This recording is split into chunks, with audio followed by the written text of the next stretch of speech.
Hi you guys, it's me April with Hair 101 and I'm doing a lot of Q&As lately because you guys are asking me a lot of really good questions and I wish I could sit here all day and answer them. And I did one day, but I broke it up into a bunch of different series because it got crazy long and I don't expect any of you to sit there on your phone for an entire hour in one day. So we're breaking it up. So here we go. Let's get started with this Q&A. Okay, so here's another one from Butterpants. That's a funny name, Butterpants. I want to go platinum blonde. What's the best way to go and how often will I need to retouch it? So once again, I don't know where you are. So if you are already blonde, but you wanted to go platinum blonde, the stylist would have to like pick out the pieces that aren't platinum and lighten those and then do the roots. But either way, I would have a stylist do platinum blonde. It's just really difficult to get platinum blonde on your own, especially because you need to have some kind of a toner to get that purple in there, because you can use bleach until your hair falls off and that's going to get you platinum. But in order to have the hair have integrity still, you want to push it almost all the way to that really pale yellow, maybe a little bit further. And then the toner is what's actually going to give you that platinum-y, icy look. So you definitely should go to a professional hairstylist. As far as retouching it, it is a big commitment. Retouching blonde hair needs to be done when you have like a 1/2 inch of regrowth. The reason why is because there's a heat zone that goes around your head. You kind of radiate heat off of your body all of the time if you're alive. Hopefully you're alive. If you're dead, this wouldn't be happening. Like your mannequin heads, if you're in hair school, you could put bleach all over your mannequin head at the same time because there's no heat zone. But the reason why you apply it differently when you are doing it on a human that's alive is because you have this radiating heat zone about a 1/2 inch away from the body that is hot. It's hotter than the rest of your hair and it will process a lot quicker because of that heat. The molecules are moving faster and bumping into each other and taking care of the color, and it goes lighter faster. So if you miss that little window where you have the 1/2 inch of regrowth and you wait until it's like 2 inches, when you go into your stylist, she's gonna go, oh! That's gonna cost you a lot more money. It's gonna cost you the same amount of money as if you would have come in every 4 weeks, because now I have to spend 4 hours instead of 2 hours on your hair, and we have to go in, like it's just like a whole new color. You have to go in and color everything from a 1/2 inch away to the line of demarcation and then go back in and color the roots. So it's just a lot more work. Make sure if you're going platinum and you're going to maintain it, you go in every 4 weeks or when you have 1/2 inch of regrowth. Just schedule your appointments out. You'll know how fast your hair grows. When you get your last one done, schedule your next. That is the best way to do it, honestly.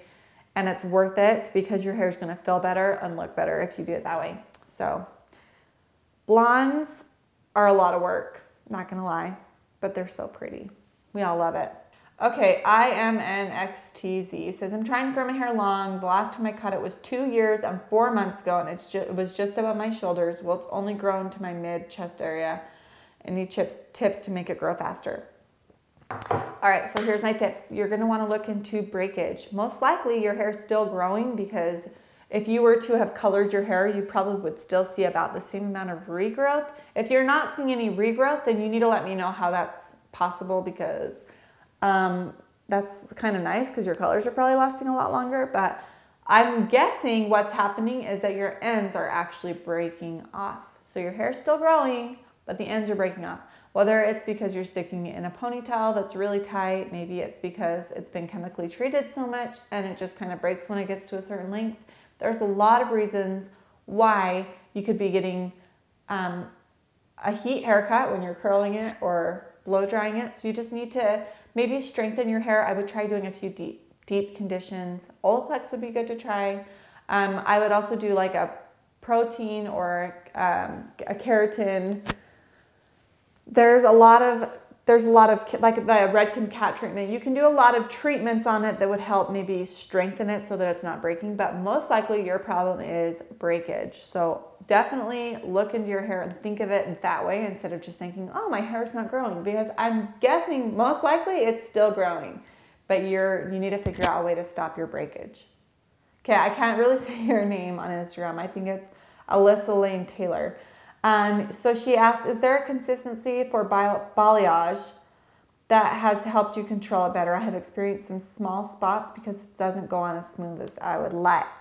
So I'm not sure what product you're using. Every product will have different mixing ratios, but you might want to try a different product. I know that with balayage, if it's a little bit too runny, then it can do that. It can kind of bleed through too much. A lot of the time you're wanting to paint on the top of the hair, so you want it kind of thicker. So I've been using, I like the Flash Lift because that has a pretty thick consistency anyway, just mixing it to the proper ratio. And then I know that Redken's coming out soon with another lightener that's for hand painting and stuff. That's amazing. It's a clay-based, but any clay-based, I mean, if you're doing balayage painting, you're going to want to use something that's made for that or that doesn't swell. So I would first look at the lightener that you're using. If you are using a lightener that's made to do that, then you're probably just mixing it a little bit too runny. So give it a try. Maybe that will help you. Hopefully it does. Let me know. Comment below if you're reading it or seeing this. Are you planning on growing your hair out to a longer length or keeping it short? So right now I'm kind of playing with the idea of growing my hair out.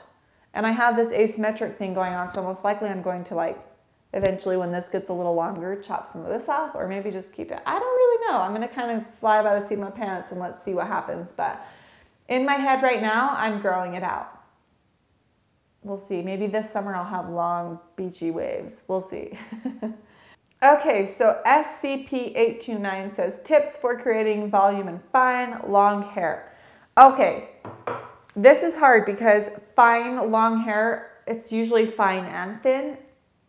But if you have fine, thick hair, that's good because you can do a lot more with it. Fine, thick hair, you could layer it, you could razor into the top so that when you back comb, the layers kind of squish in together and make like a pad. So some texture and then some products. I mean, all of that will help you. If it's fine, thin hair, you're gonna have to be a little bit more careful because the layering and the texture and everything will help. Like, it will actually make the ends look a little bit thinner, but it does help. So anytime you shorten fine, thin hair, it makes it a little bit easier for it to get the volume. So, but if you want it long, like there's kind of like this balance there where it's like, it's too long to get any volume or it's too layered, then it looks thin, then you want to cut it short because it looks too thin. So it's kind of a difficult thing. It is really hard. The best products that I found are the Sexy Hair Concepts has a powder play. It's like a little bottle about this big and you just kind of sprinkle it in your roots and it gives it this really grippy, gritty, dirty feel, but it's clean and it smells nice.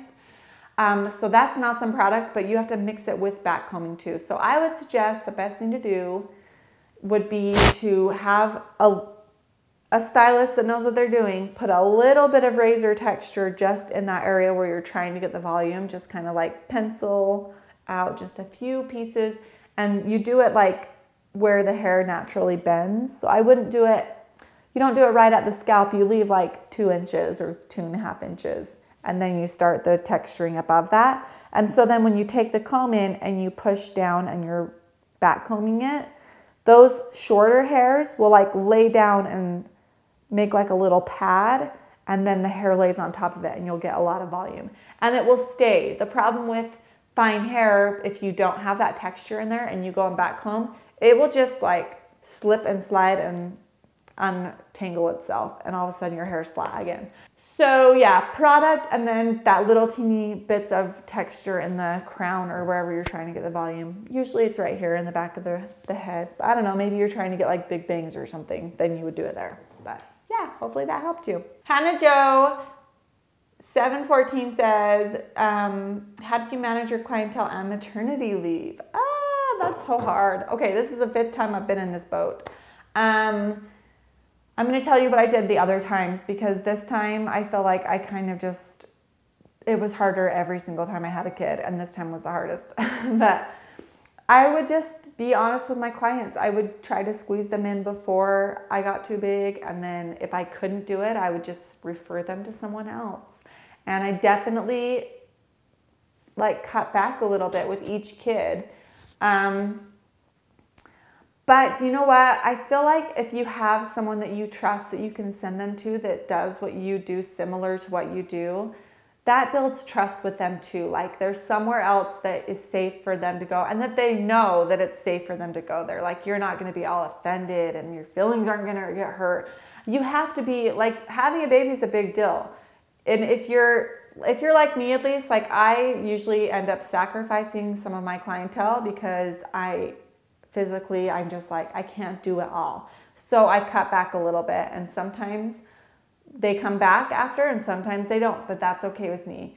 I've never had that mentality where I'm afraid of losing a client. I've always just been really happy with my clients. And I mean, as far as like, if there's someone that's a problem that you guys don't get along and she stresses you out and drains your energy, I mean, getting rid of those clients obviously is good for you, but most of the time it's you want your clients because you need your income and you need to rely on that. And I get it, it's scary, but if you obsess over it to where you're making them feel uncomfortable if they go somewhere else, then not only are you doing yourself a disadvantage from living with that feeling, but you could be damaging a relationship there. Like the people might feel scared to go somewhere else and then see you like in the grocery store and something and be like, oh, I'm so sorry. Like I always make sure my clients know that it's fine. Like I'm not ever going to be offended. If you decide to have your sister do your hair this time, that's fine. Come back to me if you want. If you don't, that's fine too. Like I guess it's just have confidence and in yourself and your skills to like not be easily offended if someone goes somewhere else or whatever. And then so when you're on maternity leave, that kind of transitions over to where you're not like, if you can't do it, because there's going to be a couple months where you just like can't do it, most likely. And if you can refer them to someone that you can trust and build that trust with them and they know that they can come back in 3 months or whatever the next time, then that's great. But the clients that I absolutely needed to do and needed to keep, whatever, I would just make sure that we made a plan ahead of time. We would talk about it. They knew my due date. They knew that they needed to come in like 6 weeks before my due date, and then they were usually okay until I was doing hair again. And it doesn't hurt to ask. I always tell my clients, you know what? Don't be afraid to call me and ask, and if I can do your hair, I'll do it. If I can't, then I don't, and I'll tell you where you can go.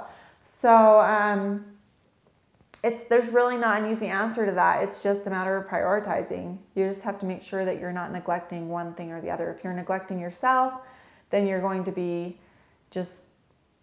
to hurt your body, possibly put yourself into preterm labor, which is not good. I mean, you need to be able to balance and but like feel your body and just listen to your body. If you're getting too tired, then you might need to call someone and cancel that appointment and be okay with that. So not the easiest question. Babies are difficult and they are expensive and they cost us money. You know what though? They are worth it. I've never once regretted having a baby because I haven't been able to keep up my clientele. So I feel like it's so worth it and I love my babies. Anyway, I hope that you guys feel the same way. It's not easy. Having a baby doing hair is really hard on you, but it's totally worth it. Thank you so much for watching this Q&A. I am so excited that you guys are asking me all these questions. There's so many. I'm sorry I didn't get to all of them. They were all really great.